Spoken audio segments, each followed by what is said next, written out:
Lee Weiner, thanks for joining us on MySec TV. Yeah, it's great to be here. Thanks for having me. Wonderful. You're fresh in Australia, and this follows on the back of Corey Thomas, the CEO with Rapid7. Spent some time with him last November as he spent some time on the east coast of Australia and New Zealand. Welcome to Australia. Maybe we can dive into your sort of purpose for visit. Might help with your role as well as the Chief Innovation Officer with Rapid7. On the back of speaking to the CEO. So maybe a little bit about your background, and then we'll go into why you're here in Australia. Sure. Yeah. Thanks. Yeah. So I've been at Rapid7 for about 10 years, leading various product initiatives for us, helping us build our platform strategy out and our platform capabilities. I'm focused now primarily on cloud security. Previous to Rapid7, I've been in a variety of technology leadership roles. Primarily in cybersecurity. I did spend a few years at a company called LogMeIn. That Yep. was that is a SaaS player for support technology. But yeah, currently at Rapid7, I'm all about really helping our customers evolve their security programs, and I'm focused on cloud security primarily right now. Well, certainly the cloud security and the Chief Innovation Officer, the sort of titles go together. One of the key things we spoke to Corey about with Rapid7 is the focus on automation, as automating as much, particularly as a cloud native platform. Where do you fit with there? Is that some of a key driver as well from your role and trying to find those opportunities for automation? Absolutely. Yeah, I mean, one of the reasons I'm here in Australia is to meet with customers and partners. And what we see, I think, in this region is teams that are stretched from a resource standpoint or a budget standpoint. I know that you talked to Corey about that last time.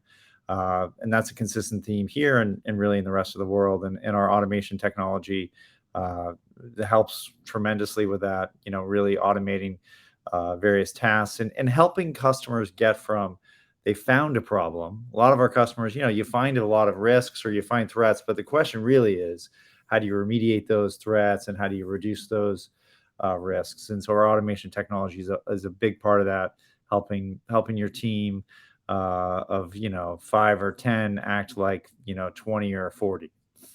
That's the real trick. If you can solve that problem, you're in the money, I'm imagining, and that's your focus here. Where do you find the Australian market? Corey was impressed with, and we're on the back of the pandemic, obviously. And in fact, we can actually maybe park that to 2022 and come to 2023 fresh. And given it is January here now, where do you find the Australian market? Sort of initial observations or briefings that you've had from Corey even before you visit. Yeah, I've spent a lot of time in this region throughout my career. I haven't been here since 2019, but what we find here, I think more than a lot of other places, is that Australia, New Zealand, this region generally is, very willing to adopt new technology. So companies are willing to use new technologies to, help them move forward, which I think, parts of the US and even Western Europe, there's a little more hesitancy sometimes to jump into the new thing. And the nice thing about this region, just purely from a technologist standpoint, innovation standpoint, is that there's a lot of adoption of that.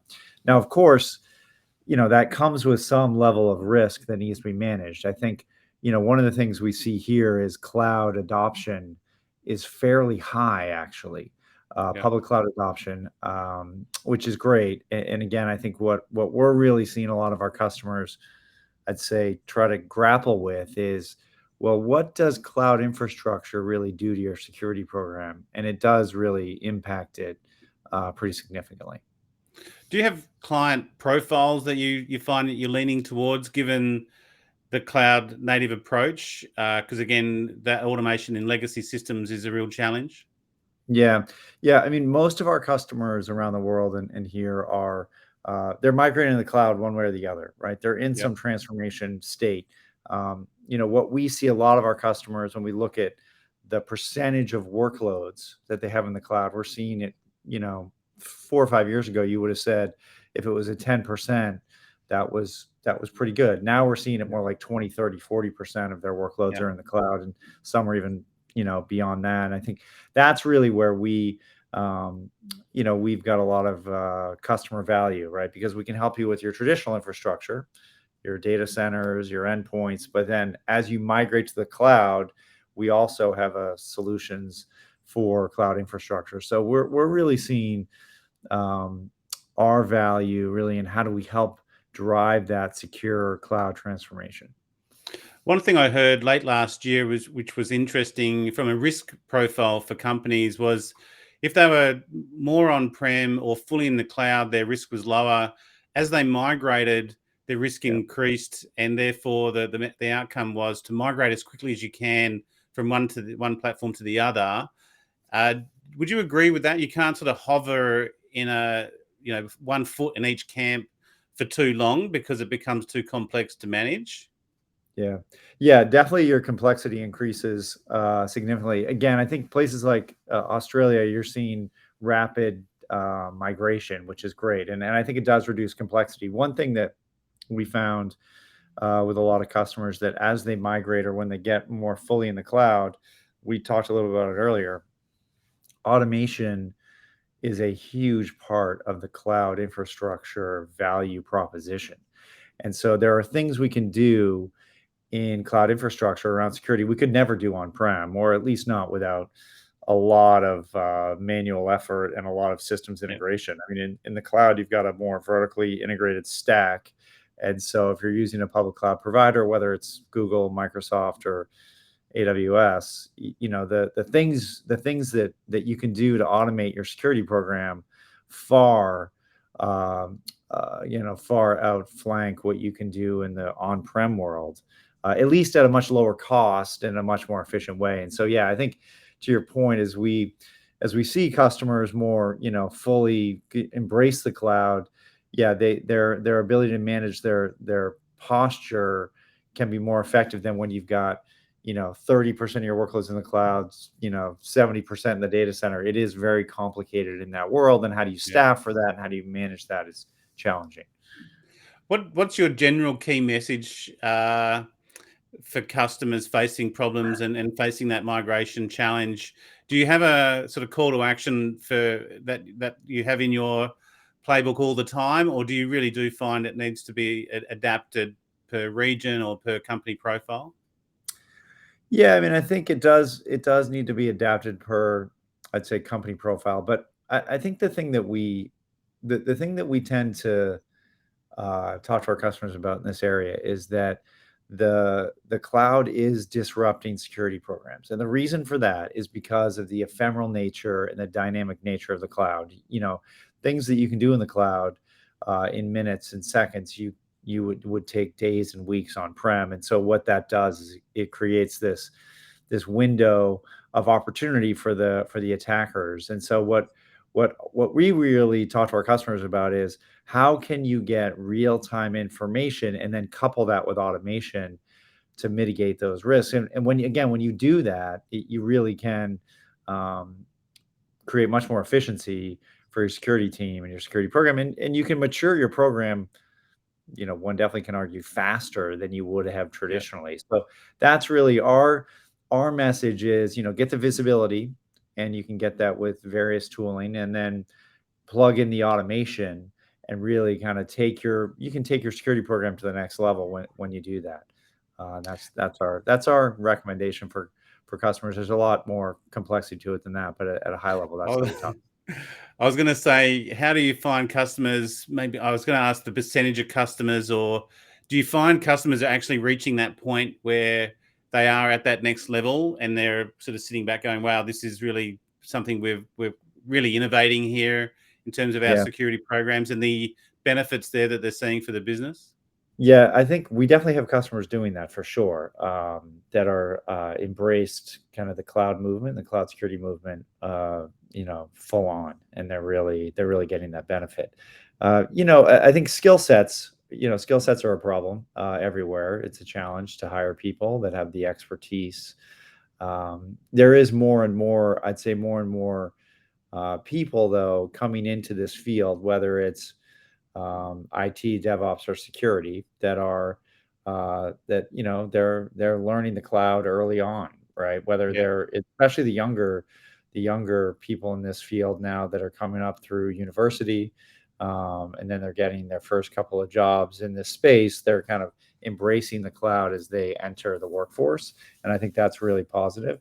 I think that the skills gap is definitely a challenge everywhere, and I'm sure it's a challenge here in Australia. Well, I'm assuming that's where the working with your vendors and your partners come into play. Yeah. And that was kind of the other thought I had as you were speaking then, was how much, when those, for those that have achieved sort of that benchmark of, next level security in a cloud environment, how much leverage do they need or take on from partners and the vendors? That's something that Rapid7 would deliver, given your suite. I'm looking at your site now. They must leverage a lot of that Yes. and put a lot of trust in those partners and vendors. Yeah, absolutely. Definitely here in Australia, we've got a great set of partners that help us with our customers, and then of course we have expertise as well. But yeah, we do see a lot of customers leveraging partners that have managed services, that have security expertise that they can apply, for sure. I mean, even some of the larger organizations, they want another set of eyes, or they need more visibility from experts maybe they don't have in their organization. So yeah, we absolutely see kind of a blend of internal in-house skills alongside the partners as well. Right. And what's your sort of schedule here in Australia? Are you heading over to New Zealand as well, or throughout the region? Yeah, I'm heading to Melbourne later this week, but Sydney and Melbourne is on the itinerary for this trip. I haven't been into Auckland in a little while, but I would love to get over there soon. That'd be great. Great. And I suppose to finish off, what's your outlook for 2023, potentially as a business for Rapid7 as well, but your general outlook, much of 2022 continued on, you think?